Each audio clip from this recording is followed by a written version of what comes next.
কেন কেন জানেন নাকি বাবা? কোনো ভাইকে যদি মেনশন করা হয় ওই ভাইটা কষ্ট পাবে, আর এক ভাই কষ্ট পাবে। এমন সময় জিবরাইল হযরত আব্দুল্লাহ ইবনে মাসউদকে স্টপ হতে বললেন।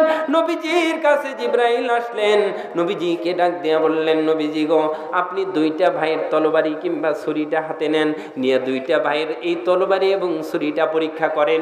পরীক্ষা করে দেখেন কোন তরবারির সাথে ঘোড়ার রক্ত আর কোন তরবারির সাথে মানুষের রক্ত। এই দুইটা পরীক্ষা করার পরেই বুঝতে পারবেন কে মারছে। বন্ধুরা আমার ভাইরা, এমন সময় ওই দুইটা ভাই তরবারি নিয়ে ডাক দিয়া বলে, নবীজি আপনার আব্দুল্লাহ ইবনে মাসউদ চুপ করে আছে, আপনার সাহাবায়ে কেরাম চুপ করে আছে। তখন আব্দুল্লাহ ইবনে মাসউদ আসলেই চুপ করে আছে। এমন সময় আবু জেহেলকে মারছে কে, এটা নির্ধারিত হওয়ার জন্য, এটা সঠিক প্রমাণ হওয়ার জন্য বড় ভাই ডাক দিয়া বলে, নবীজি আপনি তো সব জানেন, আল্লাহ জানাইলে আপনি সব জানেন, আপনি তাহলে আমাদের তরবারিটা নিয়ে পরীক্ষা করে দেখেন কে আবু জেহেলকে মারছে আর কে ঘোড়া মারছে। এমন সময় নবীজি জিবরাইল ও আয়েশা একই কথা বলে যে দুইজনে তরবারিটা নেন, পরীক্ষা করেন। তরবারি নিছে, তরবারি নিয়ে যখন পরীক্ষা করে নবীজি দেখেন একটা তরবারির সাথে ঘোড়ার রক্ত আর একটা তরবারির সাথে আবু জেহেলের গায়ের রক্ত। এখন নির্ণয় করতে কি আর বেশি সময় লাগবে? বলেন লাগবে? কে মারছে এটা তো নির্ণয় করতে বেশি সময় লাগবে না। এমন সময় নবীজি বলে দিবেন যে এটা হলো ঘোড়ার রক্ত, এটা মানুষের রক্ত।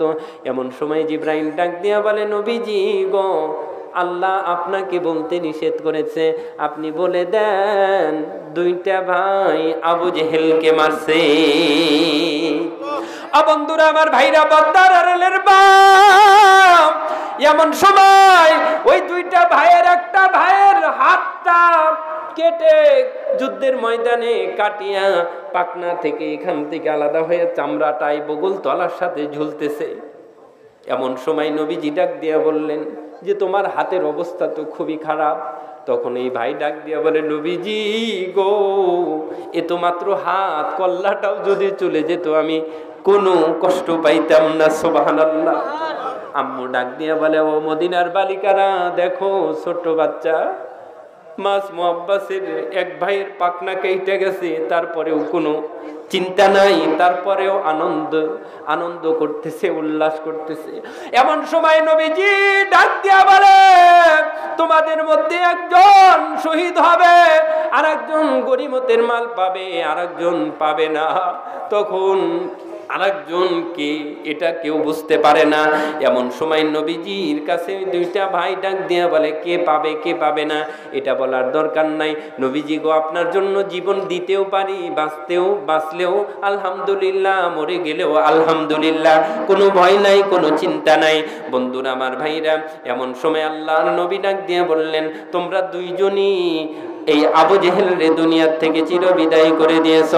এমন সময় আব্দুল্লাহ ইবনে মাসউদ ওই আবু জেহেলের মাথাটা যখন নিয়ে নবীজির দরবারে, এমন সময় নবীজিকে লক্ষ্য করে ডাক দিয়া বলে, নবীজি গো, ওই যে আমাকে মক্কাতে একটা চর মাইরা আমার কানের তালাটা ফাটাইয়া দিয়েছিল, নবীজি আজকে আমার ইচ্ছা মতে ওর গালে একটা থাপ্পড় মারতে চায়। নবীজি ডাক দিয়া বলে, ও আব্দুল্লাহ ইবনে